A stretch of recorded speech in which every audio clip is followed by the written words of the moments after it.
mistakes, have a pretty good return team on the special team side, but they have some weapons on the offensive side, so it's going to be a pretty good offensive game, offensive and defensive game. Looked like they were able to score some points on some teams. What do they do offensively that, other than getting in the end zone, that allows them to do that? What do they do, schematically? Oh, well, they have a great back. He's a north-south type guy, and some great wide receivers around him. Just overall, they have a good offensive game.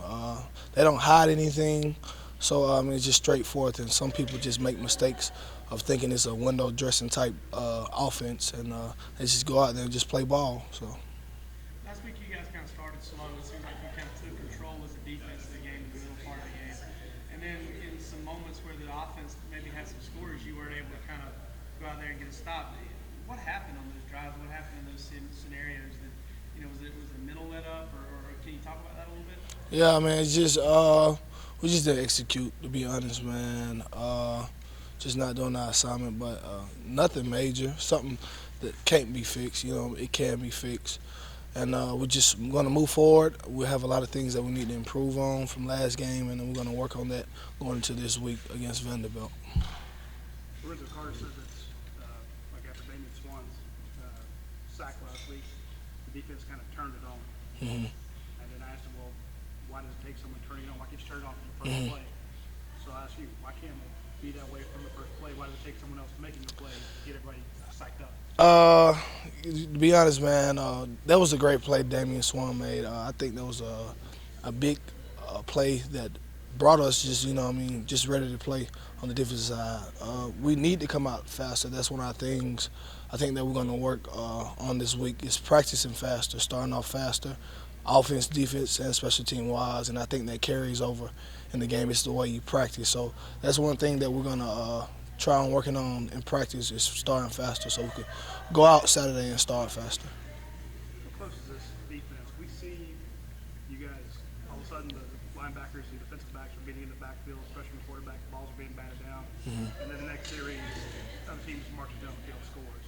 Like Dr. Jekyll, Mr. Hyde. How close are you to being all Jekyll or all Hyde? If you just look at it, it's just minor details that when big plays or a play happens on the defensive side, and we know it's not like they're just beating us, It's just minor details that we need to eliminate. And once we get that sewed up in the bag, and I think we'll be a pretty good defense. We work hard.